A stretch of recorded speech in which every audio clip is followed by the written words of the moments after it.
I don't want to shoot you! Fine. Don't shoot me. Mind if I shoot you? The script for Gemini Man has been floating around Hollywood for 22 years. It's seen huge stars attached, including Harrison Ford, Arnold Schwarzenegger, Sylvester Stallone, and even Sean Connery. Eventually, Will Smith landed the lead, and with Ang Lee at the helm, Gemini Man finally saw the light of day. So, was the long gestating action flick worth the 2-decade-plus wait? That depends on what you like from your action movies.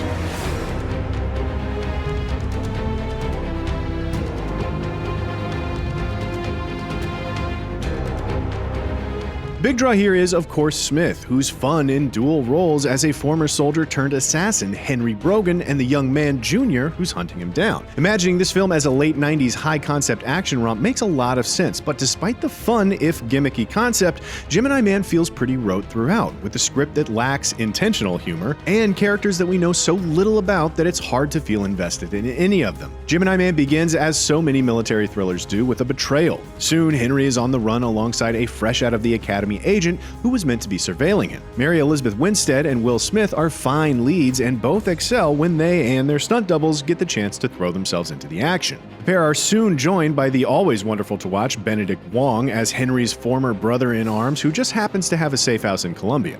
And Clive Owen is wasted as the forgettable villain and head of the conveniently named nefarious paramilitary corporation Gemini. It's hard to talk more about Gemini Man's plot without revealing its admittedly obvious secrets, but as the film heads into the second act, Lee does deliver on some very interesting action when the script allows for it. There's an astonishingly silly and superb motorbike chase that's executed with such ingenuity and speed it may give you motion sickness. Plus, it's one of the many times when Weta Digital really showcases how far de-aging and actor duplication technology has come. Why would he send you? Because I'm the best.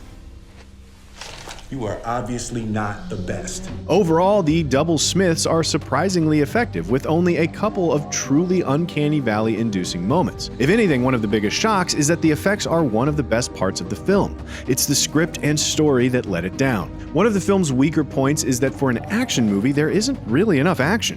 When Gemini Man is being big, silly, and bombastic, it feels exciting and honestly quite unique, but sadly, it doesn't get to channel that energy enough. Despite the fact that it's filled with very entertaining moments, the movie doesn't seem to know what it wants to be. It's definitely not the 90s action movie it originated as, but it doesn't lean into much character-based drama either. In another world, Gemini Man could have been a gritty, cerebral sci-fi thriller. Plenty of interesting themes are dipped into, but the script keeps those explorations shallow, with most feeling like an afterthought. The film touches on race, war, self, isolation, grief, abuse, and, even for the briefest of moments, the brutal and real historical precedents of black people being used as cannon fodder in American wars. But these conversations don't drive or elevate the film, with David Benioff, Billy Ray, and Darren Lemke's script preferring to skirt the edges and stick to basic tropes rather than using proper science fiction to tell a more engrossing story.